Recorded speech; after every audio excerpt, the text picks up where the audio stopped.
Hi friends, இந்த வீடியோவில் நம்ம ஒரு பயனுள்ள தகவல் பற்றி பார்க்கலாங்க. அதாவது நம்மளுடைய பிஎஃப் அக்கௌண்ட்டில் நம்மளுடைய பேரண்ட்ஸ் நேம், அப்பா பெயர், அம்மா பெயர், அதுக்கப்புறம் ரிலேஷன்ஷிப்பு, தென் மேரிட்டல் ஸ்டேட்டஸ், கல்யாணம் ஆனதுக்கு அப்புறமா அது மேரிட்டல் ஸ்டேட்டஸ் வந்து அப்டேட் பண்ணணும். ஸோ இதெல்லாம் எப்படி ஆன்லைன் மூலமாக அப்டேட் பண்ணுறது, இது அப்டேட் பண்ணுறதுக்கு உண்டான ரூல்ஸ் என்ன, என்னென்ன டாக்குமெண்ட்ஸ்லாம் தேவைப்படும் அப்படிங்கிற எல்லா தகவலும் இந்த வீடியோவில் வந்து பார்க்கலாம். சரி, வாங்க வீடியோக்குள்ளே போகலாம். இந்த இன்ஃபர்மேஷன் முடிஞ்சவங்க நிறைய பேருக்கு ஷேர் பண்ணுங்கள். இது நிறைய பேருக்கு வந்து யூஸ்ஃபுல்லாக இருக்கும். ஓகே, ஃபர்ஸ்ட் உங்களுடைய இபிஎஃப்ஓ மெம்பர் போர்ட்டல் வந்து லாகின் பண்ணிக்கோங்க. உங்களுடைய யூஏஎன் நம்பர், பாஸ்வேர்டு, கேப்சாலாம் போட்டு லாகின் பண்ணிக்கோங்க. லாகின் பண்ணதுக்கு அப்புறமா இந்த ஹோம் பேஜில் பார்த்தீங்கன்னா மேனேஜ் அப்படிங்கிற ஒரு ஆப்ஷன் இருக்கும். அதில் ஃபர்ஸ்ட் ஆப்ஷனாக ஜாயின் டிக்ளரேஷன் அப்படின்னு கொடுத்துருப்பாங்க. ஜஸ்ட் அந்த ஆப்ஷனை கிளிக் பண்ணிக்கோங்க. நெக்ஸ்ட் பார்த்தீங்கன்னா செலக்ட் மெம்பர் ஐடி அப்படிங்கிற ஒரு பாக்ஸ் ஓப்பன் ஆகும். இதெல்லாம் வந்து ஓப்பன் ஆகாது, நான் ஓப்பன் பண்ணி வச்சிருக்கேன். ஸ்டெப் பை ஸ்டெப்பாக அப்படி சொல்கிறேன் பாருங்க. இந்த செலக்ட் மெம்பர் ஐடி அப்படிங்கிற பாக்ஸ் ஓப்பன் ஆகும். இதில் கிளிக் பண்ணி கடைசியாக நீங்கள் இப்போ எந்த கம்பெனியில் ஒர்க் பண்ணிட்டு இருக்கீங்களோ அந்த பிஎஃப் மெம்பர் ஐடியை வந்து செலக்ட் பண்ணிக்கோங்க. செலக்ட் பண்ணிட்டு கெட் டீடைல்ஸ் அப்படிங்கிறத கொடுத்தீங்கன்னா உங்களுக்கு கொஞ்ச நேரம் லோட் ஆகிட்டு உங்களுக்கு இந்த மாதிரி ஒரு பேஜ் வந்து ஓப்பன் ஆயிரும். மொத்தம் 3 ஸ்டெப் இருக்கும். ஸோ ஜாயின்ட் டிக்ளரேஷன் பொறுத்த வரைக்கும் நம்ம நிறைய டீடைல்ஸ் வந்து கரெக்ஷன் பண்ணிக்கலாம். ஸோ இது சம்மந்தமாக நிறைய வீடியோ நம்ம சேனலில் போட்டிருக்கோம். அதாவது நம்மளுடைய name, date of birth, gender, அப்புறம் ஃபாதர் பெயர், அப்பா பேர், அம்மா பேர், ரிலேஷன்ஷிப்பு, மேரிட்டல் ஸ்டேட்டஸு, நேஷனாலிட்டி, அதே மாதிரி கீழே அப்படியே ஸ்க்ரோல் பண்ணிட்டு வந்தீங்கன்னா உங்களுடைய இந்த பிஎஃப் அக்கௌண்ட்டில் இருக்க date of joining, date of leaving, so இது எல்லாமே நீங்கள் பார்த்தீங்கன்னா அப்டேட் வந்து பண்ணிக்கலாம். அதெல்லாம் வந்து கரெக்ஷன் பண்ணிக்கலாம். ஏற்கனவே டேட் ஆஃப் லீவிங்லாம் அப்டேட் பண்ணியிருந்தாலும் நீங்கள் அதை கரெக்ஷன் பண்ணுறதுனால பண்ணிக்கலாம். ஸோ இந்த வீடியோவில் நம்ம பார்க்க போகிறது இந்த father name, mother name correction, relationship correction எப்படி பண்ணுறது, மேரிட்டல் ஸ்டேட்டஸ் எப்படி அப்டேட் பண்ணுறது, இந்த 3 ஆப்ஷனில் எப்படி திருத்தங்கள் மேற்கொள்வது அப்படிங்கிறத பார்க்கலாம். ஸோ அதுக்கு முன்னாடி ஒரு சில இம்பார்ட்டன்ட் இன்ஸ்ட்ரக்ஷன்ஸ் நம்ம தெரிஞ்சுக்கணும். இந்த father name, mother name correction பண்ணும்போது அதில் மேஜர், மைனர் அப்படின்னு 2 விதமாக பிரிச்சிருப்பாங்க. இப்போ உதாரணத்துக்கு வந்து மைனர் கரெக்ஷன் அப்படின்னா என்னன்னு சொல்கிறேன். இது ஏன் வந்து மேஜர், மைனர் அப்படின்னு பிரிக்கிறாங்க அப்படின்னு பார்த்தீங்கன்னா, மேஜர் கரெக்ஷனாக இருந்தால் நீங்கள் 3 டாக்குமெண்ட்ஸ் வந்து சப்மிட் பண்ணணும். கட்டாயம் 3 சப்போர்ட்டிங் டாக்குமெண்ட்ஸ் சப்மிட் பண்ணி ஆகணும். அதே வந்து மைனர் கரெக்ஷன் அப்படின்னா 2 டாக்குமெண்ட் மட்டும் நீங்கள் சப்மிட் பண்ணால் போதுமானது, கரெக்ஷன் பண்ணி கொடுத்துருவாங்க. அப்போ இந்த மைனர் கரெக்ஷன் அப்படிங்கிறதுக்கு எக்ஸாம்பிள் நான் போட்டிருக்கேன் பாருங்க. இப்போ ஒரு பேர் இருக்கு, அந்த பேரில் ஸ்பெல்லிங் மிஸ்டேக் இருக்குது. ஸோ அதை வந்து கரெக்ஷன் பண்ண போறீங்க. அதுவும் பார்த்தீங்கன்னா அதிகபட்சம் 3 ஆல்பபெட்டுக்கு மேலே கரெக்ஷன் பண்ணக்கூடாது. 3 ஆல்பபெட்டுக்கு மேலே போயிடுச்சு அப்படின்னா அதனுடைய பேர் நம்ம வாசிக்கும் போது வாசிப்பதே வந்து மாறும். ஸோ அப்படி இருக்கும்போது அது மேஜர் கரெக்ஷனில் போகுது. So minor correction first example பாருங்க, ராஜி அப்படின்னு இருக்குது. ஸோ ஆப்போசிட்ல கரெக்ஷன் பண்றது பாருங்க, ராஜி. ஸோ ரெண்டும் பார்த்தீங்கன்னா படிக்கும்போது ஒரே ப்ரொனவுன்சியேஷன்ல தான் இருக்குது. பட் ஸ்பெல்லிங் மட்டும் இந்த இடத்துல ஜேக்கு அப்புறம் ஐ வருது, இங்க ஜேக்கு அப்புறம் 2 இ வருது. ஸோ இந்த மாதிரி கரெக்ஷன் இருந்தா அது மைனர் கரெக்ஷன். அடுத்ததா பாருங்க, முருகன், இங்கேயும் முருகன் தான் வருது. பட் நடுவில் ஸ்பெல்லிங் மட்டும் மாறுது பாருங்க. இந்த இடத்துல கே போட்டிருக்காங்க, அதுக்கு பதிலாக இங்க ஜி வருது. தென் 3வது ஒரு எக்ஸாம்பிள் பார்த்தீங்கன்னா, இதெல்லாம் மைனர் கரெக்ஷன் கூடது. இப்போ மிஸ்டர் கார்த்திக், அப்பா பேர் வந்து இப்போ மிஸ்டர் கார்த்திக் அப்படின்னு போட்டிருக்காங்க. அந்த மிஸ்டர் இப்போ தூக்கணும்.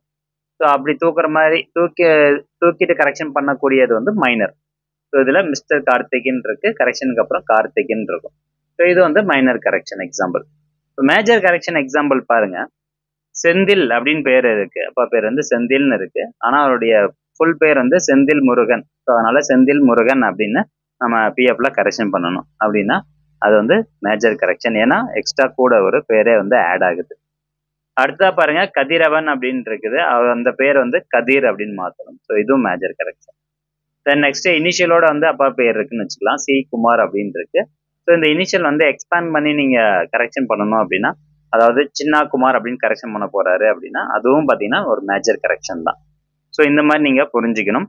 ஸோ இது பேரண்ட்ஸ் நேமுக்கு மட்டும் இந்த ரூல்ஸ் கிடையாது, நம்மளுடைய நேம்லையும் கரெக்ஷன் பண்றோம் அப்படின்னா அதுக்கும் இந்த ரூல்ஸ் தான். அடுத்தபடியா மேரிட்டல் ஸ்டேட்டஸ். இப்போ கல்யாணம் ஆயிடுச்சா இல்லையா அப்படிங்கிறத நம்ம அப்டேட் பண்ணணும் அப்படின்னா அதுலயும் மேஜர், மைனர்னு 2 வச்சிருக்கிறாங்க. இப்போ மேஜர் சேஞ்ச் அப்படிங்கிறது என்னன்னா, பிஎஃப் மெம்பர் வந்து இறந்ததுக்கு அப்புறமா அவருடைய யூஎன் அக்கௌண்ட்ல போயிட்டு, நாமினி அவருடைய யூஎன் அக்கௌண்ட்ல போயிட்டு இந்த மாதிரி மேரிட்டல் ஸ்டேட்டஸை அப்டேட் பண்றது வந்து மேஜர் சேஞ்ச். மற்றபடி நீங்க எப்ப வேணாலும் மேரிட்டல் ஸ்டேட்டஸ் வந்து அப்டேட் பண்ணலாம், அது வந்து மைனர் சேஞ்ச் தான். ஸோ அதுக்கு டாக்குமெண்ட்ஸ்லாம் என்னென்ன அப்படிங்கிறத இப்போ நம்ம பார்க்கலாம். ஸோ ஃபர்ஸ்ட் இந்த பேரண்ட்ஸ் நேம் கரெக்ஷன் பண்ணுறதுக்கு டாக்குமெண்ட் என்னன்னு பாருங்க. இங்கே பாருங்க, ஃபாதர் நேம், மதர் நேம் அல்லது ஸ்பௌஸ் நேம். ஸோ இதில் நீங்கள் கரெக்ஷன் பண்ணணும் அல்லது பேரை ஆட் பண்ணணும் அப்படின்னா மைனர் கரெக்ஷனாக இருந்தால் இந்த கொடுத்துருக்காங்க பார்த்தீங்களா, மொத்தம் 11 வகையான டாக்குமெண்ட் வந்து இருக்குது. ஸோ இந்த 11 வகையான டாக்குமெண்ட்ல மைனர் கரெக்ஷன்னா 2 டாக்குமெண்ட் மட்டும் இருந்தால் போதும். மேஜர் அப்படின்னா 3 டாக்குமெண்ட் நம்ம அட்டாச் பண்ணணும். ஸோ பாஸ்போர்ட்டு, மெம்பருடைய பாஸ்போர்ட்டு, ரேஷன் கார்டு வந்து அட்டாச் பண்ணலாம். அதே மாதிரி mediclaim card, pension card, birth certificate, marriage certificate, ஏன்னா ஸ்பௌஸ் நேம் இருக்குது பார்த்தீங்களா, ஸோ அதனால் மேரேஜ் சர்டிஃபிகேட்டு. தென் நெக்ஸ்ட் பாருங்க, ஆதார் கார்டு. ஸோ யாருடைய ஆதார் கார்டு அப்படின்னு பாருங்க, ஃபாதருடைய பேர் அப்டேட் பண்ணுறீங்க அப்படின்னா அப்பாவுடைய ஆதார் கார்டு, மதருடைய ஆதார் கார்டு, ஸ்பௌஸ் நேம், ஒய்ஃபுடைய ஆதார் கார்டு வந்து நம்ம அட்டாச் பண்ணிக்கலாம். அல்லது ஹஸ்பண்டுடைய ஆதார் கார்டு நீங்கள் அட்டாச் பண்ணிக்கலாம். PAN card of member, so உங்களுடைய பேன் கார்டு வந்து அட்டாச் பண்ண சொல்கிறாங்க. அதே மாதிரி உங்களுடைய 10th அல்லது 12th ஸ்கூல் சர்டிஃபிகேட்டு. ஸோ அதில் அப்பா பேர் அம்மா பேர் வந்து இருக்கணும். அப்படி இருந்தால் மட்டும்தான் அதை நீங்கள் வந்து அட்டாச் பண்ண முடியும்.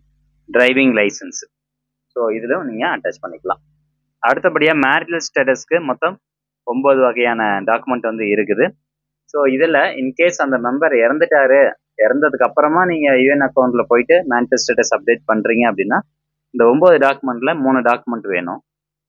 இறக்கலை, ஆனால் இப்போ ப்ரெசன்ட் லைவாக தான் இருக்காரு, நீங்கள் வந்து இப்போ கல்யாணம் ஆயிடுச்சு, ஸோ நீங்கள் வந்து அப்டேட் பண்ண போகிறீங்க அப்படின்னா 2 டாக்குமெண்ட் மட்டும் இருந்தால் போதும். ஸோ அதுக்கு என்னென்ன டாக்குமெண்ட் அப்படிங்கிறது இங்கே கொடுத்துருக்காங்க. Marriage certificate, Aadhaar card, in case வந்து டைவர்ஸ் பண்ணியிருக்காங்கன்னா டைவர்ஸ் சர்டிஃபிகேட்டு, பாஸ்போர்ட்டு, அதே மாதிரி ration card, voter ID card, in case அந்த மெம்பர் இறந்துட்டாரு அப்படின்னா டெத் சர்டிஃபிகேட்டு.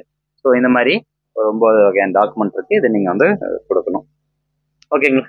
ஸோ இது எல்லாமே பார்த்தீங்கன்னா இந்த எடிட்டட் இன் எஸ்ஓபி வெர்ஷன் 3.0 அப்படின்னா இப்போ இந்த எஸ்ஓபி ஒன்று ரிலீஸ் பண்ணியிருந்தாங்க. அதில் ஒரு சில டீட்டெயில்ஸ் எல்லாமே எக்ஸ்ட்ரா ஆட் பண்ணியிருக்காங்க. இந்த எஸ்ஓபிக்கான லிங்க் நான் டிஸ்கிரிப்ஷனில் கொடுத்துட்றேன், தேவைப்படுறவங்க கிளிக் பண்ணி பார்த்துக்கலாம். ஸோ இவ்வளோதான் இம்பார்ட்டன்ட் இன்ஸ்ட்ரக்ஷன்ஸு. இன்னும் ஒரு முக்கியமான இன்ஃபர்மேஷன், பேரண்ட்ஸ் நேம் பொறுத்த வரைக்கும் நீங்கள் ஒரு டைம் தான் சேஞ்ச் பண்ண முடியும். ரிலேஷன்ஷிப்பும் ஒரு டைம் தான் சேஞ்ச் பண்ண முடியும். இந்த மேரிட்டல் ஸ்டேட்டஸ் இருக்குது பார்த்தீங்களா, ஸோ இது மட்டும் நீங்கள் 2 டைம் சேஞ்ச் பண்ணிக்கலாம். லைஃப் டைமில் 2 டைம் வந்து நீங்களாக சேஞ்ச் பண்ணிக்கலாம்.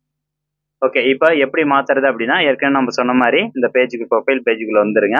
அதாவது அந்த ஜாயின்ட் டிக்ளரேஷன் அந்த ஆப்ஷனுக்குள்ளே வந்துட்டு இதில் ஃபாதர் நேம் அல்லது மதர் நேம் நீங்கள் எடிட் பண்ண போகிறீங்க அப்படின்னா இந்த ரைட் சைடில் பாருங்கள் பென்சில் ஐக்கான் இருக்கும், அதை கிளிக் பண்ணிவிட்டு உங்களுக்கு எப்படி தேவையோ அப்படி நீங்கள் எடிட் பண்ணிக்கணும். அதே மாதிரி ரிலேஷன்ஷிப் அப்படி எடிட் பண்ணுற மாதிரி இருந்தாலும் இந்த பென்சில் ஐக்கான் கிளிக் பண்ணிட்டு இந்த டவுன் ஐக்கான் கிளிக் பண்ணிவிட்டு ஃபாதர் நேமா மதர் நேமா அப்படிங்கிறத நீங்கள் செலக்ட் பண்ணலாம்.